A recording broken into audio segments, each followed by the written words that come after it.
உலகெங்கிலும் இருந்து இந்த நிகழ்வை பார்த்து கொண்டிருக்கின்ற சன் தொலைக்காட்சி நேயர்களுக்கு அன்பின் வணக்கம்.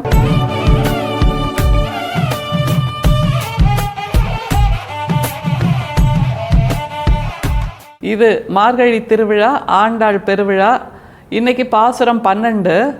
இதில் ரொம்ப முக்கியமாக ஆண்டாள் என்ன தெரியுமா சொல்கிறாங்க, இந்த ஒர்க் லைஃப் பேலன்ஸ்ன்னு எப்போ சொல்லுவோம்ல, அந்த விஷயத்தை இதில் சொல்லித்தர்றாங்க. கூடுதலாக இன்னொரு தகவல் என்னென்னா, நம்ம எல்லாருக்குமே சொந்தமாக ஒரு முகம் இருக்கும், சொந்தமாக உருவம் இருக்கும், சொந்தமாக தானே நம்மளோட மூச்சு காற்றை தானே நாம் சுவாசிக்கிறோம். அப்படி இருக்கும்போது இரவல் வாழ்க்கையில் நீ ஏன் இருக்கிறாய் அப்படின்னு அந்த ஆயர்குடி பெண்கிட்ட ஆண்டாள் கேட்குறா. ரொம்ப சுவாரஸ்யமாக இருக்குது. ஏன்னா அவள் நினைத்து கொண்டிருக்கிறாள் தான் செல்வ மகள் என்று, தன்னுடைய அண்ணன் மிகப்பெரிய செல்வந்தன் என்று, தன்னுடைய ஊர் மிகப்பெரிய செல்வந்தர்கள் இருக்கின்ற ஊர் அப்படின்னு. சரி, அதெல்லாம் இருக்கட்டும்பா, அதெல்லாம் நகர்த்தி வை, நீ என்னவா இருக்க அப்படின்னு கேட்குறா. உனக்கு ஒரு லட்சியம் வச்சுக்கணும், நோன்பு நோக்கணும்னு ஆரம்பிச்சியே, இப்போ நீ தூங்கிட்டு இருக்கியே, அப்போ ஊர் என்ன சொல்லும், உலகம் என்ன பேசும் அப்படின்னு கேட்குறா.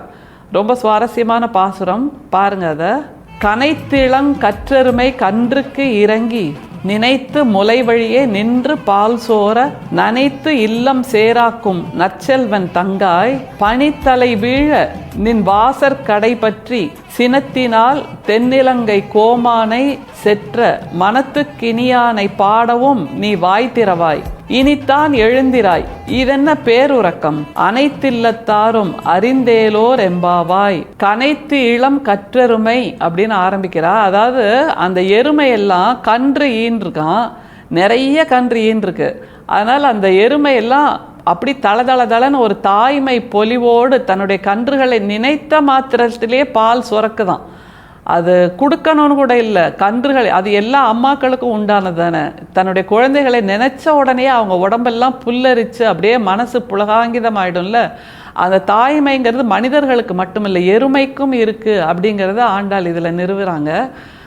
அப்படி எருமைகள் தளதளன்னு மடி கணக்க தன்னுடைய பால் இயல்பாக சுரப்பதை போல் சுரந்து என்ன ஆகுதான், அவங்க வீடு முழுக்க சேராயிருதான். பால் சோறுன்னு சொல்லுவோம்.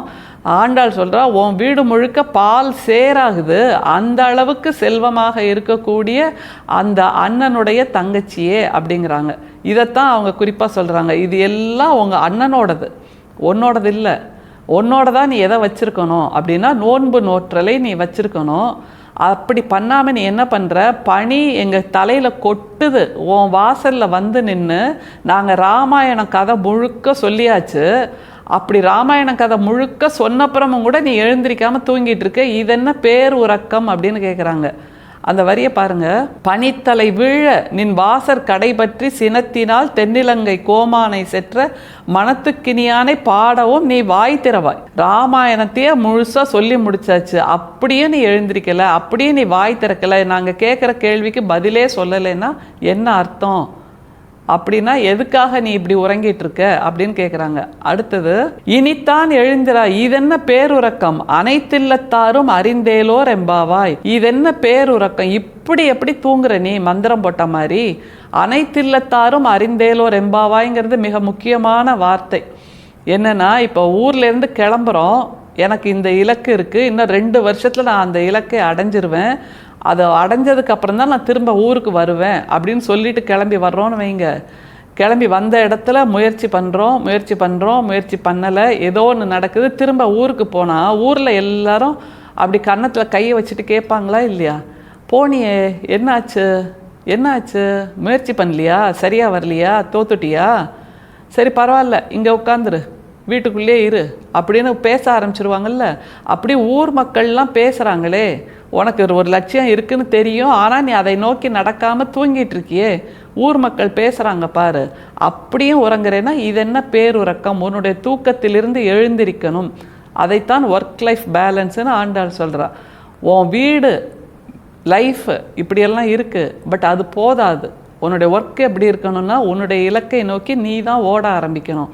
என்னுடைய வீட்டில் இப்படி இருக்காங்க, என் அண்ணன் எப்படி இருக்கா, எங்கள் அக்கா எப்படி இருக்கா, எல்லாம் இருக்கட்டும், அது எல்லாமே இரவல் சுவாசம், இரவல் வாழ்க்கை, இரவல் விடியல். உன்னுடையது சொந்தமான விடியலாக இருக்க வேண்டும், சொந்தமான சுவாசமாக இருக்க வேண்டும் என்று நம்மை உந்தி தள்ளுகிறாள் ஆண்டாள் இந்த பாசுரம் மூலமாக. நிச்சயமாக இந்த 10ஆம் பாசுரத்திலிருந்து நாம் நடக்க ஆரம்பித்திருக்கிறோம். இன்றைக்கு அடுத்த நிலைக்கு நகர்ந்திருக்கிறோம். அடுத்து நாச்சியார் திருமொழியில் எங்கே நம்மை அழைத்து செல்கிறாள் என்று பார்க்கலாமா? 4ஆம் திருமொழியில் 10 பாடல்கள். அதுக்கு கூடல் இழைத்தல் அப்படிங்கிறா. கூடல் இழைத்தல்னா ஆணும் பெண்ணுமாக இல்லறத்தில் இணைவதுங்கிற அந்த தக்கையான பார்வையை நம்ம பார்க்க வேண்டாம். அப்படி இணையும் போது அவர்கள் மூலமாக இன்னும் ஒரு குழந்தை பிறக்கிறது என்றால் அப்படித்தான் நம்முடைய கூடலும் இருக்க வேண்டும். அதாவது நாம் இலக்கோடு கூட வேண்டும், நம்முடைய லட்சியத்தோடு கூட வேண்டும், நம்முடைய வாழ்க்கையின் அர்த்தத்தோடு கூட வேண்டும். அப்போது நம்மால் ஒரு புதிய சாதனை பிறக்கும். அதுதான் கூடல் இழைத்தல். மிக அழகான ஒரு பாடல் 4ஆம் திருமொழியில் இருக்கு, பாருங்க. தெள்ளியார் பலர் கைதொழும் தேவனார், வள்ளல் மாலிரும் சோலை மணாளனார், பள்ளி கொள்ளும் இடத்தடி கொட்டிட கொள்ளுமாகில் நீ கூடிடு கூடலே. ஆட்ரிபியூஷன் தியரி அப்படிங்கிறாங்க. இது என்னன்னா, you attribute your life, your soul, your words, your deeds எல்லாமே நம்மோட இலக்குக்காக நாம் நம்முடைய வாழ்க்கையை அர்ப்பணிக்கணும், வார்த்தையை அர்ப்பணிக்கணும், தூக்கத்தை அர்ப்பணிக்கணும், உணவை அர்ப்பணிக்கணும், எல்லாம் நம்மோட எல்லாத்தையும் அர்ப்பணிக்கணும். அதோடு சேர்ந்து பின்னி பிணைந்து செம்புல பெயல் நீர் மாதிரி பிரிக்கவே முடியாததாக மாறிடணும். அதுதான் கூடல் இழைத்தல். அதற்கு அவங்க என்ன சொல்கிறாங்க பாருங்க. தெள்ளியார் பலர் கைதொழும் தேவனார். தெள்ளியார்னா யாரு? இப்படியான இலக்கு இருப்பது தான் வாழ்க்கை என்ற தெளிவை பெற்றவர்கள். தெள்ளியார்னா தெளிவை பெற்றவர்கள், தெளிந்தவர்கள், ஞானம் அடைந்தவர்கள், அனுபவம் அடைந்தவர்கள் அப்படின்னு ஆண்டாள் சொல்கிறாங்க. அவங்கெல்லாம் வணங்குற தேவன் யார்? கண்ணன் மட்டுமா? இல்லை, ஒவ்வொருவருக்கும் ஒரு தேவன். ஒருத்தர் மிக எளிய நிலையில் வேலை பார்த்துட்டு நான் மிக உயர்ந்த நிலையை அடையணும்னு கிளம்பி வர்றார்ல, அப்போ அந்த உழைப்பு அதுதான் தேவன், அதுதான் நாம் காண வேண்டிய ஒரு தெய்வம். அடுத்தது வள்ளல் மாலிரும் சோலை மணாளனார். வள்ளல்ங்கிறார். நம்ம எவ்வளோ உழைக்கிறோமோ அதற்கேற்ற வெற்றி கிடைக்கும். யாருக்காவது மறுத்து இருக்கா? அந்த கனவு அல்லது நனவு அல்லது இலக்கு, அந்த லட்சியம் அவரவர் உழைப்புக்கேற்ப அவரவர்களுக்கு வெற்றியை தருகிறதல்ல. நம்முடைய உழைப்பை கொடுக்க கொடுக்க கொடுக்க அது தன்னுடைய வெற்றியை கொடுத்து கொண்டே இருக்கிறது. எனவே வள்ளலாக இருக்கிறது. மாலிரும் சோலை மணாளனார். மாலிரும் சோலைனா திருமாலிரும் சோலைன்னு நம்ம சொல்லுவோம்.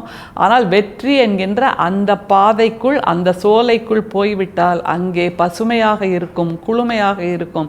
அங்கே மணாளன் என்றால் தெய்வம், நம்முடைய இணை, நம்முடைய இல்லற துணை என்பதை தாண்டி அந்த வெற்றி, நம்முடைய சாதனை என்கின்ற அந்த அடையாளம்தான் நம்முடைய வாழ்க்கையின் 2வது துணையாக. நாம் முதல் துணை, அடுத்தது 2வது துணையாக நம்முடைய சாதனை நம்மோடு சேர்ந்து வரும். அதை நம்மிடமிருந்து பிரிக்கவே முடியாது என்கின்ற அழகான தத்துவத்தை ஆண்டாள் சொல்கிறார். அடுத்தது பள்ளி கொள்ளும் இடத்தடி கொட்டிட கூடுமாகில் நீ கூடிடு கூடலே அப்படிங்கிற ஆண்டாள். என்னன்னா, அந்த கனவுங்கிறது ஒரு குறிப்பிட்ட தொலைவில் இருக்குது, அல்லது தூரத்தில் இருக்குது, அல்லது அது அங்கே தான் இருக்குது. நாம் என்ன நினச்சிக்கிறோம், கனவை காண்றது மட்டும்தான் நம்ம வேலை. அப்புறம் அந்த கனவே கிளம்பி வந்து நம்மளை தட்டி எழுப்பி நான் வந்துட்டேன், நீ ஜெயிச்சிட்டேன்னு சொல்லும் அப்படின்னு நினச்சிக்கிறோம். அப்படி இல்லை. அந்த கனவு அங்கே தான் இருக்கும். கனவு இயங்காமல் இருக்குன்னா அது முழுமையாக, தன்னளவில் முழுமையாக இருக்குது. அதனால் அது அங்கே இருக்குது. ஆனால் நாம் தான் அந்த கனவை நோக்கி நடக்கணும், கனவை நோக்கி உழைக்கணும், கனவை நோக்கி நம்முடைய உறக்கத்தை மறந்து துறந்து உழைச்சு நகர்ந்து போகணும் அப்படிங்கிற ஆண்டாள். எனவே அந்த கனவு என்கின்ற அந்த இடத்தை அடைவதற்கு நாம் தான் நகர வேண்டுமே தவிர கனவு நம்மை நோக்கி நகர்ந்து வராது என்கின்ற புரிதலை நமக்கு ஆண்டாள் கொடுக்கிறார். கூடிடு கூடலே.